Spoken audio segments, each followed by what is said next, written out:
The Apache chief brought 20 wives to pay the debt. Which one will the rancher choose? Elias Carter had learned long ago that the land did not care about a man's plans. The Texas frontier was wide and beautiful, but it was also harsh. Some years it gave enough rain for the grass to grow thick and green. Other years it stayed dry, the ground cracking like old leather. Elias' ranch sat at the edge of that uncertainty, a place of long days, quiet nights, and constant work. He lived alone in a small wooden house, waking before sunrise and sleeping after the stars filled the sky. He was not a rich man. His cattle were healthy but few. His fences needed repair more often than he could afford. Still, Elias believed in honest work and fair dealing. He helped travelers when he could, traded peacefully with nearby towns, and tried to avoid trouble. Trouble, however, had a way of finding people whether they wanted it or not. That winter came early and hard. The cold winds arrived before the first snowfall, cutting through coats and skin alike. One afternoon, while checking the far edge of his property, Elias noticed something strange near the dry riverbed. Tracks marked the ground, many footprints, some leading in circles, others ending suddenly. A wagon lay tilted nearby, one wheel broken, its supplies scattered. Elias moved closer, cautious but concerned. He soon found the people who had made the tracks. A small group lay huddled together behind a rise of rocks. They were Apache traders, their horses weak, their faces pale with hunger and cold. One man was injured, his leg badly swollen. The women and younger men tried to keep him warm, but it was clear they would not last long if help did not come. Elias did not stop to think about danger or politics. He had seen enough suffering in his life to recognize it instantly. He brought water from his canteen, then rode back to his ranch as fast as his horse could go. He returned with blankets, food, and a wagon strong enough to carry the injured man. By nightfall, he had brought them to a sheltered area near his land where they could rest safely. For 3 days, Elias helped them recover. He shared what little food he had, tended to the injured man's leg, and kept watch during the nights. The Apache group spoke little English, but gratitude did not need many words. When they were strong enough to move on, their leader, a man with calm eyes and a face marked by age and responsibility, nodded deeply at Elias. "You saved lives," the chief said in slow English. "This debt will not be forgotten." Elias waved the words away. "Just doing what anyone should," he replied. "You don't owe me nothing." The chief did not argue. He simply turned and led his people away, disappearing into the open land. Elias watched them go, thinking that was the end of it. He was wrong. Spring came, softening the land and bringing new life to the plains. Elias spent his days repairing fences and guiding his cattle to fresh grass. One warm morning, dust rose on the horizon. At first, Elias thought it was a storm. Then he realized it was people, many people, riding slowly toward his ranch. He stood on his porch as they approached. At the front rode the same Apache chief, straight-backed and proud. Behind him came riders, wagons, and people walking on foot. Elias counted without meaning to. 10, 15, 20 women dressed simply, their faces calm but watchful. The group stopped at the edge of the ranch. The chief dismounted and approached Elias alone. "I have come to repay the debt," the chief said. Elias frowned. "I told you before, there is no debt." "In my people's law," the chief replied, "a life saved must be repaid with life and duty." He gestured behind him. "These women are under my protection. The world is changing. Our land grows smaller. Food grows scarce. To keep them safe, I must place them where they can live." Elias felt a strange tightness in his chest. "I don't understand." The chief spoke slowly, choosing each word with care. "You saved us when winter would have taken us. I offer you responsibility. I offer you wives." The word hit Elias like a blow. "No," he said at once. "I didn't help you for that. I can't accept people like their payment." The chief's eyes did not harden, but there was sadness in them. "They are not objects. They are lives. Refuse them all and I shame my people. Take none and some will starve. The white towns will not help them. Soldiers will not protect them. Elias looked past the chief to the women. They stood quietly, some holding small bundles, others holding children close. Their eyes showed fear, hope, and something deeper, acceptance shaped by hard experience. I don't want to harm anyone, Elias said, but I don't have land or money for this. You have honor, the chief replied. That is enough to begin. The air felt heavy. Elias knew the nearby settlers would not welcome this. Rumors spread fast on the frontier and fear traveled even faster. Still, he could not ignore what stood before him. Come, Elias said finally, at least rest. We'll talk. The women moved onto the ranch quietly. Elias gave them water and what food he had. They did not act like guests expecting comfort. They worked, helped one another, and stayed close together. Some watched Elias carefully, trying to understand the man they had been entrusted to. That night, Elias did not sleep. He sat at his table, staring at the lamp flame. He had never wanted power over others. He barely managed his own life. Yet here he was, responsible for 20 lives because of a simple act of kindness.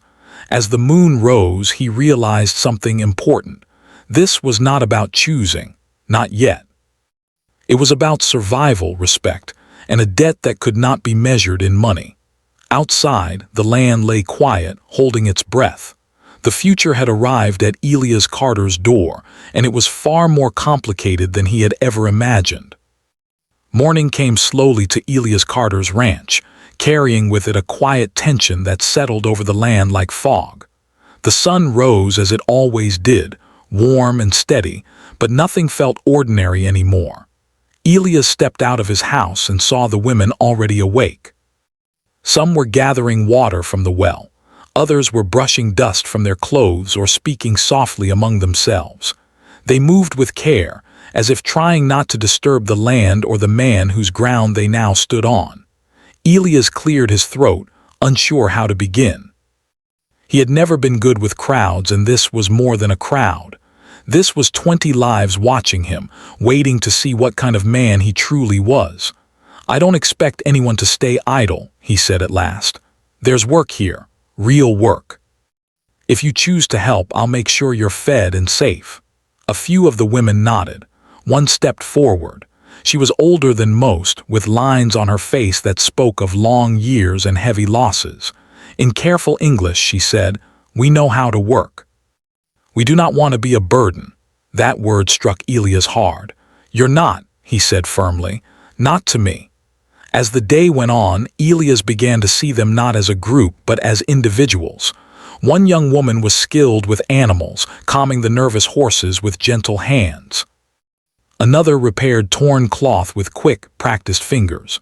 Two sisters cooked quietly together, sharing food without being asked. A mother kept her child close while helping clean the small storage shed. Each carried a story Elias did not yet know, but he could feel the weight of them all. By midday, dust appeared again on the horizon, this time coming from town. Elias' neighbor, Thomas Reed, rode up with a hard look on his face. His eyes moved from the women to Elias and back again. "You planning to explain what's going on?" Thomas asked. Elias sighed. "They're guests for now." Thomas lowered his voice. "People are already talking. They don't like surprises. You know how it is." "I do," Elias said. "But I won't turn people away who need help." Thomas studied him for a moment, then shook his head. "Just be careful. Trouble grows faster than crops out here." When Thomas left, Elias felt the pressure deepen. He knew the town's fears were built on years of misunderstanding and anger. One wrong move could bring soldiers or worse. That evening, as the women rested near the fire, Elias noticed one of them sitting apart from the others. She was young, but not timid. Her posture was straight, her eyes sharp and thoughtful. She watched Elias without fear. "You speak English well," Elias said, approaching slowly. "I learned from traders," she replied, "and from listening. What's your name?" "Naeli." Something about her calm confidence unsettled him. "If you need anything," he said, "you can ask." Naeli studied him. "You did not ask for us," she said. "Why did you agree to let us stay?" Elias thought carefully. "Because sending you away would be wrong." She nodded once. "Many men would have seen us as reward. You do not."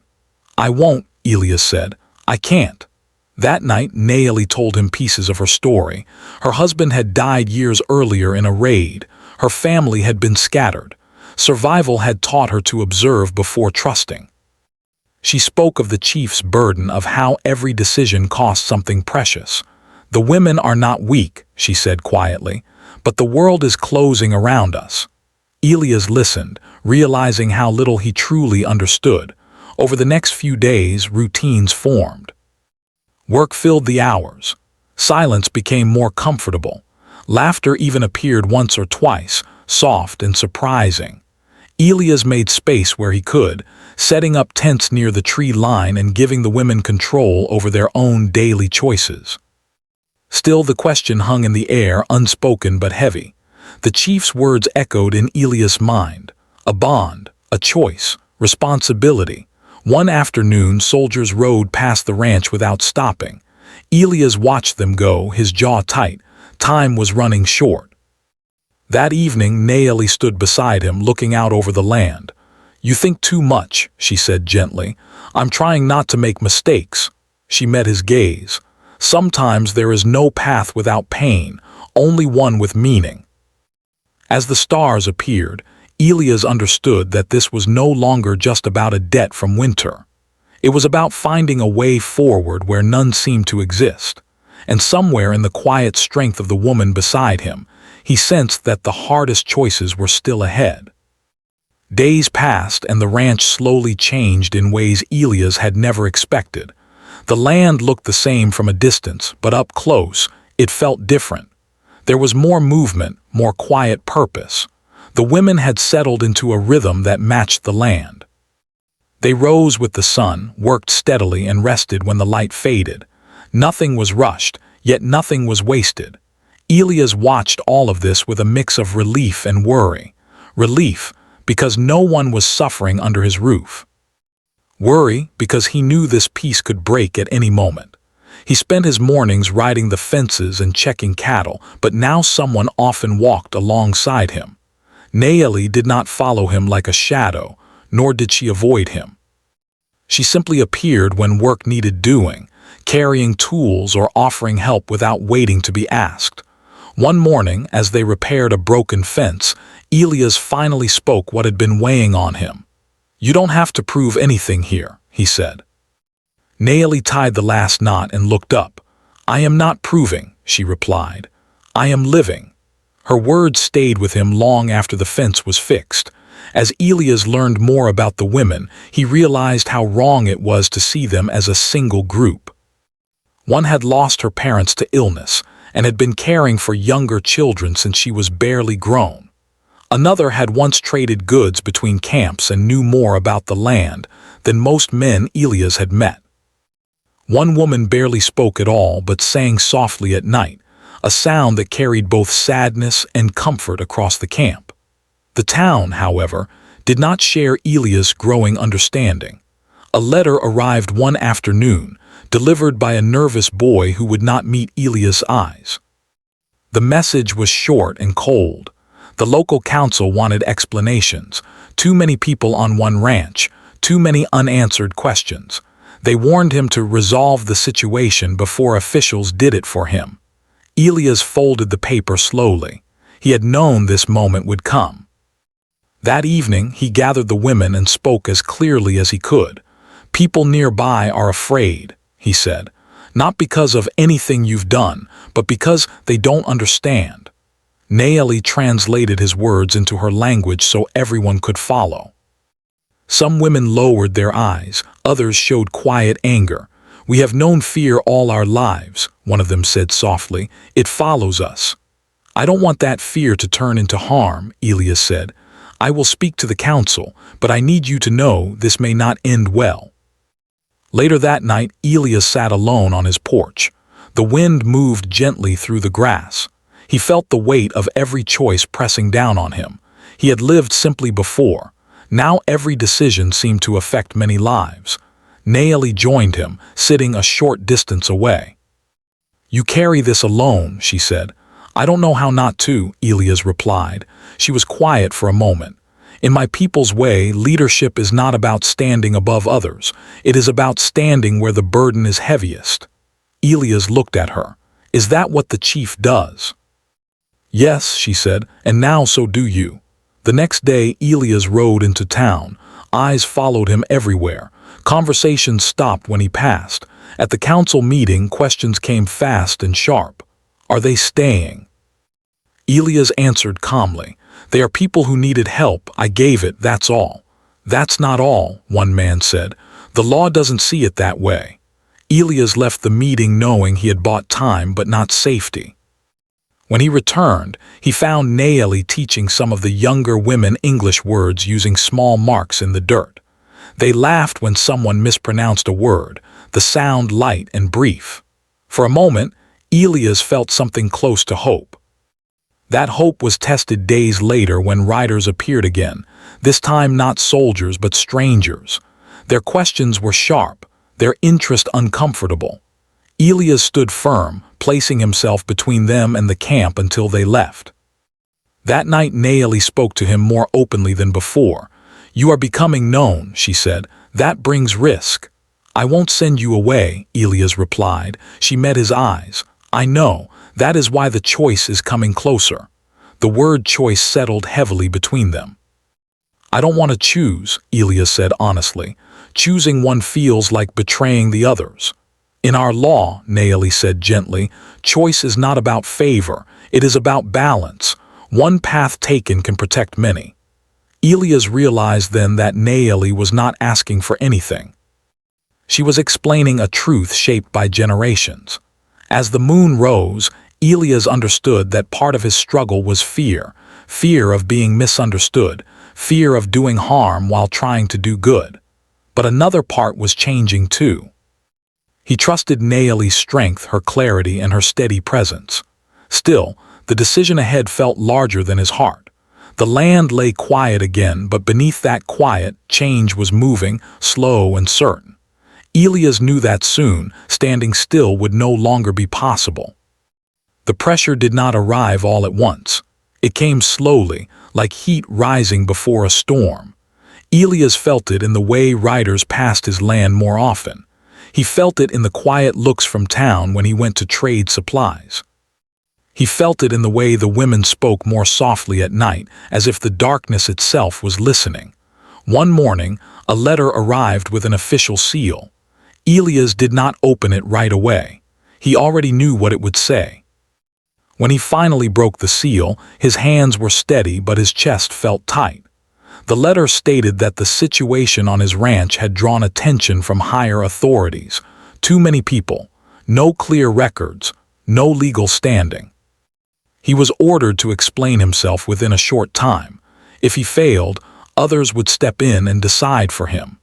Elias sat at his table for a long time, staring at the paper. He had always believed that doing the right thing would protect him. Now he understood that the world did not always work that way. Outside, the ranch carried on. The women were baking bread. Children laughed softly near the trees. Life continued, unaware of how fragile it had become. Elias stepped out and called Naeli over. She saw the paper in his hand and understood at once. "It has come," she said. "Yes," Elias replied, "sooner than I hoped." They walked together toward the far fence where no one else could hear them clearly. "They will not allow this to continue," Elias said. "Not the way it is now." Naeli looked out over the land. "Then the shape must change." "I don't want anyone forced into anything," Elias said quickly. "Not marriage, not leaving, nothing." Naeli nodded. "That is why you must decide how to stand." That evening, Elias gathered everyone. He spoke slowly, choosing words that would not confuse or frighten. "People in power are watching," he said. "They don't understand this place or the reasons behind it. They want rules, papers, and clear answers." Naeli translated, her voice calm and steady. Elias continued, "I won't let harm come to you, but we must prepare for change." Some of the women exchanged worried looks. One asked, "Will we be sent away?" "No," Elias said firmly, "not without your say." The discussion lasted long into the night. Ideas were shared, fears were spoken aloud. Some women had distant relatives they might reach. Others spoke of towns where work might be found. A few said nothing at all, their eyes fixed on the fire. At last, Naomi spoke. "There is one thing that still matters to the chief's law," she said. "A bond, not ownership, a public promise of protection." All eyes turned to Elias. He felt the weight of it settle fully now. This was the moment he had been avoiding. "I don't want anyone to feel chosen because they had no other choice," he said. Naomi met his gaze. "Then choose with honesty, not fear." The next day, Elias rode out alone. He needed space to think. The land stretched wide and open, just as it always had. He remembered why he had come here years ago, to live simply, to be free from crowded expectations. Now his life was tied to many others, and freedom meant something different. He thought of each woman, their strength, their patience, their quiet courage. He thought of Naomi not as someone demanding a place, but as someone standing steady when others leaned. When Elias returned, he did not speak right away. He worked beside them. He shared meals. He listened. That night he asked Naomi to walk with him. "I don't see you as someone I owe," Elias said. "I see you as someone I respect." She listened without interrupting. "If there must be a public bond," he continued, "I want it to mean partnership, shared choices, shared voice." Naomi nodded slowly. "That is the only kind that lasts." They stood in silence for a while. "I will accept," she said finally, "not because I must, because I choose to." In the days that followed, plans were set in motion. Elias contacted people he trusted. He arranged work placements, schooling, and safe travel for those who wished to leave. Some chose to stay nearby. Some prepared to go elsewhere. Each decision was made carefully, with dignity.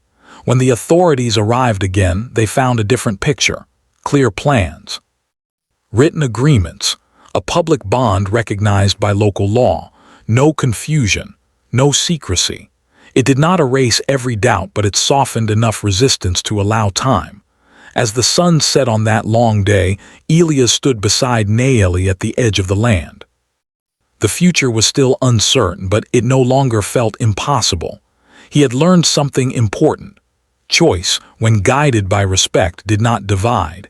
It built paths where none had existed before. And for the first time since winter, Elias slept without fear of what morning would bring. The ranch was quieter after everything settled, but it was not empty. The quiet felt different now, steady, earned, and full of meaning. Elias noticed it in small ways. The wind moved through the grass the same as before, yet it no longer felt lonely. The land still demanded work, but it no longer felt heavy on his shoulders alone. The women who chose to leave did so with clear plans and support. Some went to towns where work waited. Some joined distant relatives. Elias made sure each journey was safe. He did not rush anyone. Goodbyes were not rushed either. There were tears, but also calm smiles, and hands held a little longer than necessary. Those who stayed nearby built new lives step by step. They were no longer seen as strangers passing through, but as people with names, skills, and places. It did not happen overnight. Trust rarely does. But time, patience, and steady effort softened hard edges. Naomi remained at Elias' side, not as someone standing behind him, but beside him. They worked together, talked together, and sometimes sat in silence together. They did not rush to shape their bond into something it was not. They allowed it to grow naturally, guided by respect rather than expectation. When the Apache chief returned months later, he did not arrive with ceremony. He came quietly, riding with only a few companions. Elias met him near the edge of the land. "You came," Elias said. "I needed to see," the chief replied. They walked the ranch together. The chief observed carefully. He saw the order, the calm, the signs of planning and care. He spoke with the women who remained nearby and listened more than he talked. At sunset, the chief sat across from Elias and Naomi near the fire. "The debt is settled," the chief said at last. Not because law demanded it, but because honor was kept. Elias let out a breath he did not realize he had been holding. The chief turned to Naeli. "You chose well," he said. She replied softly, "We both did." When the chief left the next morning, Elias felt a chapter close. It did not mean life would become easy. It meant it would become honest. The town slowly adjusted. People still watched, still whispered, but they also learned. They saw that no harm came from understanding. Some even offered work or supplies. Change, Elias learned, rarely arrives with loud applause. It comes quietly, carried by steady actions. Seasons passed. The ranch grew stronger. Elias expanded his cattle slowly, carefully. Naeli helped manage trade and planning. Her clear thinking balanced Elias' quiet nature. They disagreed at times, but never without listening. At night, they talked about the past and the future. About what was lost, about what could still be built.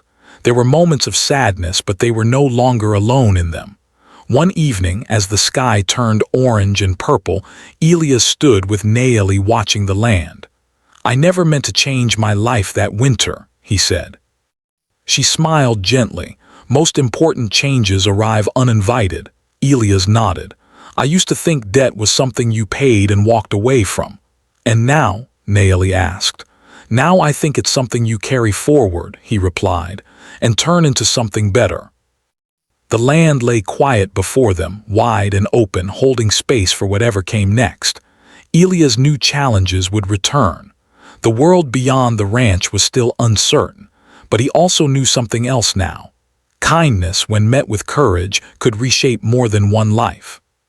It could change paths, soften borders, and build futures where none seemed possible. As the stars appeared, Elias felt at peace, not because everything was solved, but because he had chosen to stand, to listen, and to act with care. And that, he knew, was enough.